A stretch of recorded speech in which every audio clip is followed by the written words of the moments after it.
Well, World War II was over 70 years ago, and it's fading in people's memories. I don't really know how much or how well it is taught in schools today. Most younger generations just don't know much about it. Um, but there was no other event in history that affected more people than World War II. I mean, 60 million people died, millions more were wounded, millions more were left homeless and displaced. It changed the course of the world forever. Welcome to the My Future Business Show, where we get you in front of your best audience and keep you there. Not only are we interviewing the biggest names in business to help you become even more successful, we're inviting you to book your spot on the show to help you grow your business. So at the end of the call, make sure you fill in the interview application form at myfuturebusiness.com/interviews. Hi and welcome back to the My Future Business Show. It's Rick Nuske. It's wonderful to have you with us back for this episode. I'm on the line with Steve Snyder. Now, he has an amazing historical story about World War II, his father and his journey in his book, Shot Down. Welcome to the show, Steve. How are you? I'm doing great, Rick. Thanks for having me on. We were talking a little bit earlier, Steve, about, how this came about for you and some of the things we're going to be discussing on today's call. And one of those is going to be about, discipline and your father's involvement in World War II and how this book came about for you. Could you share a little bit about, I guess, both that and where you're located at the moment? My main residence is in Seal Beach, California, Southern California. It's about 40 miles south of Los Angeles. And then I have a second home in northern Arizona, Sedona. So my wife and I kind of go back and forth between the two locations. We have the beach here in California and then the high desert in Arizona. Fantastic. I think we touched on this earlier about, this difference in climate and being able to chase the sun. What a marvelous opportunity that is. Yeah, they're both beautiful spots. Sedona, they have the red rocks there that is just magnificent. This and we touched on this before about using the word, a fascinating topic when it comes to World War II. Now, I think a lot of times as time goes by, new generations tend to not have a perspective of how critical this World War was for the way we live today. Could you talk to that for us? Sure. Well, World War II was over 70 years ago, and it's fading in people's memories. I don't really know how much or how well it is taught in schools today. Mm-hmm. Most younger generations just don't know much about it. But there was no other event in history that affected more people than World War II. I mean, 60 million people died. Millions more were wounded, millions more were left homeless and displaced. It changed the course of the world forever. Mm. And we can never forget the sacrifice of those brave young men who fought and died for freedom. My tagline is, "It is our duty to remember." And that's what I promote and preach. A lot of people, younger generations, think that, well, the Allies won that war easily. But in the early years of the war, it was really touch and go who was going to win. Axis powers, Japan, Germany, they were winning the war in the first few years. Yeah. It was very, very scary, and a lot of people don't realize that. So it's really, I'm involved with the 306 Bomb Group Historical Association. In fact, I'm immediate past president. Mm-hmm. And it's our duty, or our mission, I should say, and really it's my goal to really do three things: to remember, honor, and educate. To remember the air war over Europe, to honor the men who fought it, and to educate the public about it, especially the younger generations. Yes, thank you so much for doing that incredibly important work. I'd love to just talk a little bit about, current day generations in terms of their perspective of war, because they've never generally experienced it. Even though there are multiple theatres of war currently going on around the world, you quote unquote war, in terms of World War, it's not as serious as that. But, because we have a tendency to forget things, where do you think we are as a collective mindset globally on war and warfare today? Oh, well, I guess it depends on the generations, Yeah. If you take, I'm a baby boomer. Yep. So, I think my generation and older, we have a whole different perspective because we grew up right after the war, and we were affected by it because we knew the men who fought it. And but younger generations, they just don't appreciate that freedom is not free, and you have to fight for it. The most younger generations, they think you can just ignore things or everything's kumbaya. They don't tend to have a perspective, do they? No, it's frustrating. One of the things I go to do a lot of book signings, and really I always appreciate and been thrilled when younger generations, young boys or even young girls, are interested in buying my book and learning about history and learning about World War II. Rather than playing video games or what have you. Yeah, and that's just the thing, isn't it? It's very easy to be disconnected from the realities of the brutality of war and warfare when we pick up these game controllers, and we just don't know, do we? The younger Now, generation. I mean, when you're playing video games, it's not real. Uh, you're killing people, and I think they just get kind of immune to it. That type of violence, but they really don't know what real violence is like. It's all about. I'd love to talk about your father Howard and his involvement in this conflict. Tell us a little bit about him. Oh, well, he was a B-17 pilot. He was stationed in England with the 8th Air Force during the war, and he flew. His plane was named the Susan Ruth after my oldest sister, Oh, who was 1 year old at the time that he went overseas. My dad was the first pilot, and as such, the commander of the plane and the crew. So he had kind of the last say in what the plane was named. But B-17 had a 10-man crew, and 3 of the 10 men were married at the time. right. My dad was the only one with a child, and so they kind of decided on that. But he flew bombing missions over occupied Europe and Germany, and in February of 1944, his plane was shot down. And after he bailed out, he was missing in action for 7 months, but he evaded capture, and then eventually made it back to England and got back to the U.S. Wow, that's a story. I mean, and we talked a little bit offline earlier, Steve, about this idea of discipline and routine. What do you take from your father's story and your exposure to a service in many different forms about the importance of discipline and routine in a person's life, especially if they're business owners, authors, entrepreneurs? Oh, I think it's really important. My dad was very, very disciplined. Growing up, me and my 2 sisters, we kind of viewed him as a John Wayne type character. He was a big guy. He was a no-nonsense guy. Believed in discipline. He and my mother were devout Christians. He didn't spare the rod. We'll say that. But he was a loving father. We had a great relationship. He coached my little league teams, was always there, for my sports teams, and I loved him or love him dearly. But he instilled in me discipline. When you're young, you don't want discipline. You just want to do your own thing and whatever you want to do. Of course. I'll never forget that. Because I had to do all these chores, the yard work, and all that, and he'd say, "I want you to go out and mow the lawn," and I'd say, "Well, I'll do it tomorrow. I'll do it later." And he goes, "No, you're going to do it now." You're going to do it now, son. And I thought that was so unfair at the time, but I've become very disciplined because of that, and I think it resulted in the success I had in my career job. I had a 40-year career in sales and sales management. And to be successful in sales, I think you have to be really disciplined. To be persistent and follow through and continually contact people. And really what I do now is pretty much what I did during my career, rather than I worked for a company called Vision Service Plan, VSP, which provides vision care that employers offer their employees for eye exams, glasses, contact lenses. So for the most of my career, I called on Fortune 500 companies around the United States, trying to convince them that they needed to put in our program for the welfare of their employees.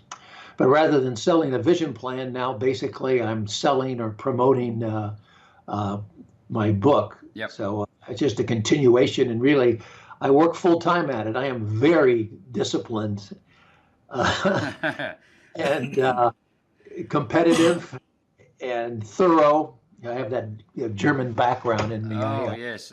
I love the fact that you have that discipline, that ongoing drive. What is happening now? Are you still compiling historical data about the war? Are you building any more books? Are you putting anything together at the moment? No more books. I'm hoping to make a documentary about the book. Oh. Have been to Europe and done and filmed hours and hours of footage. I myself haven't filmed it, but hopefully that will come to fruition someday. So I'm working on that. But pretty much I'm just still promoting the book. I do a lot of speaking, making PowerPoint presentations to all sorts of different organizations. Yep. And I go to air shows all around the country signing copies of my book. And basically I spend hours and hours every day on the computer, on the internet, contacting people that might be interested in the book or either buying the book, promoting the book. And so that's why I say I'm pretty much doing the same thing I did when I was working. There's a lot of cold calling on people. I'd just love to, if we could, Steve, talk a little bit about the importance of strategy inside of warfare. I guess this is the part that's truly fascinating for me. You know, like you talked about earlier, you know, it could have gone one way or the other hadn't, you know, critical decisions been made. What is strategy in terms of warfare, and how important was it to the outcome? Oh, it was extremely important. Hitler made a lot of strategic blunders during the war that really hurt Nazi Germany. But the Allies made a lot of good decisions. They came from such different places and approached the war completely differently. The Axis powers and the Allied powers. But the U.S., they had a lot of time to build up because they were so isolated, having the Pacific and Atlantic Oceans kind of buffering them from the Axis powers, unlike Great Britain at the time, that you know, really was on their own for a lot of the beginning of the war, fending off the Nazis. But strategy played a key role, I think, in war or business or whatever you're doing.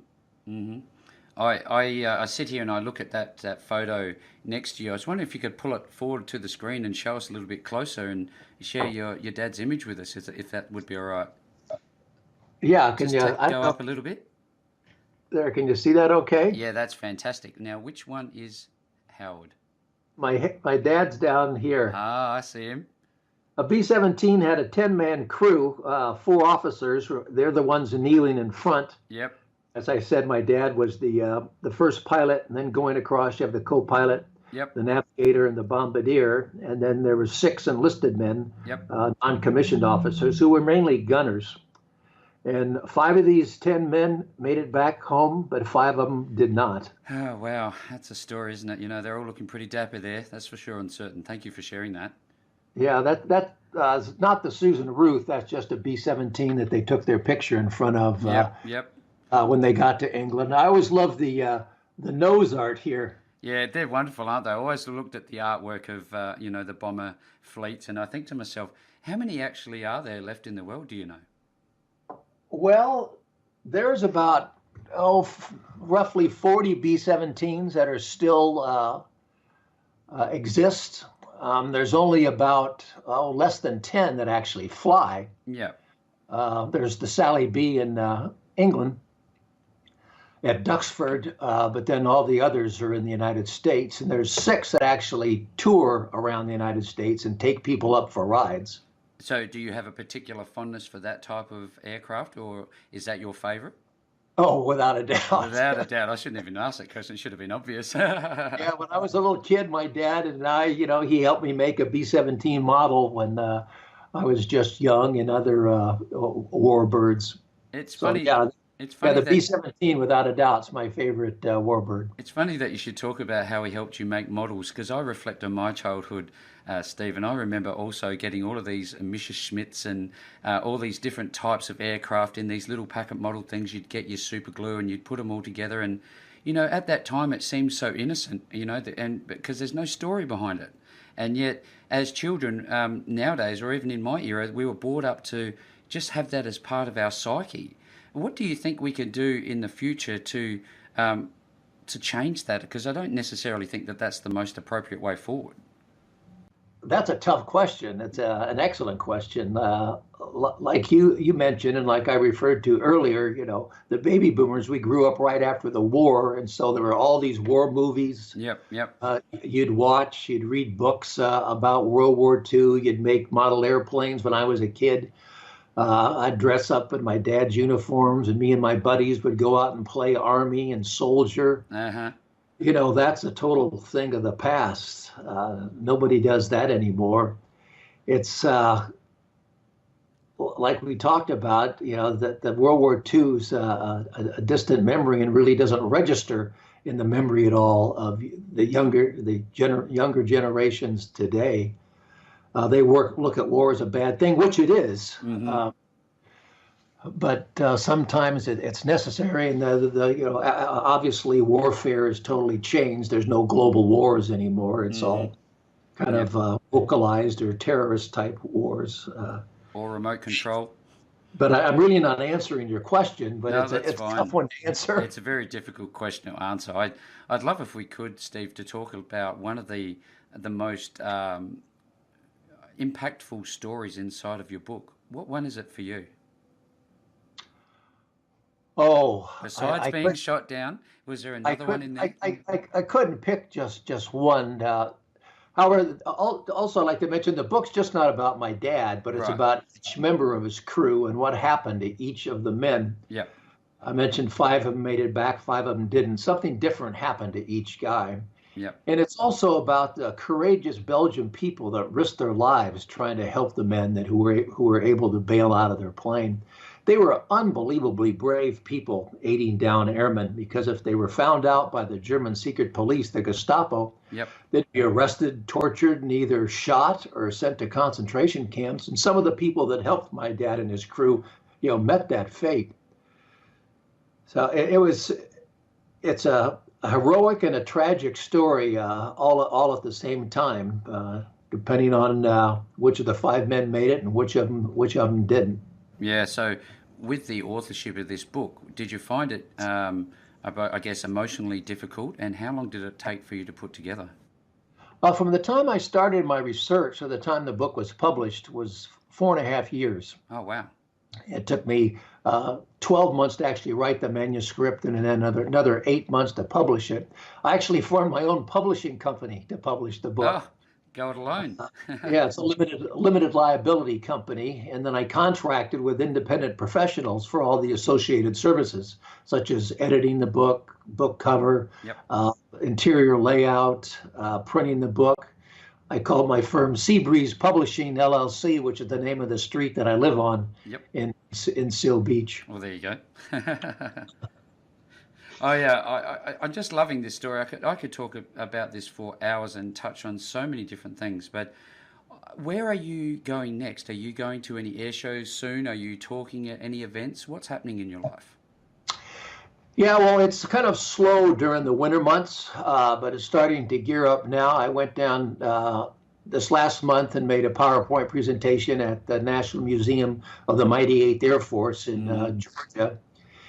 And in a couple of weekends, I'm going to Arizona to sign books, and then it kind of gears up in May. So it's May kind of through to November is when's the busy season.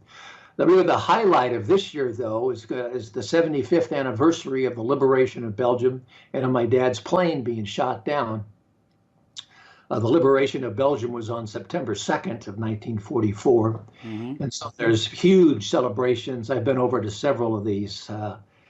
And then the next day on September 2nd, they're going to have ceremonies and commemorate the crew of the B-17 Susan Ruth and other airmen that were involved in the story. There's a couple of memorials that were erected in southern Belgium where the events took place. There's a memorial to my dad and his crew in the little village of Mackenoise, Belgium. And there's another memorial in Saint-Remy, Belgium. It's right north of the French border, to some of the airmen that were killed on the ground afterwards. And I've convinced seven relatives of seven of the 10 crew members to go over for the celebration. So there'll be about 30, 35 of us going over. Oh, that's fantastic.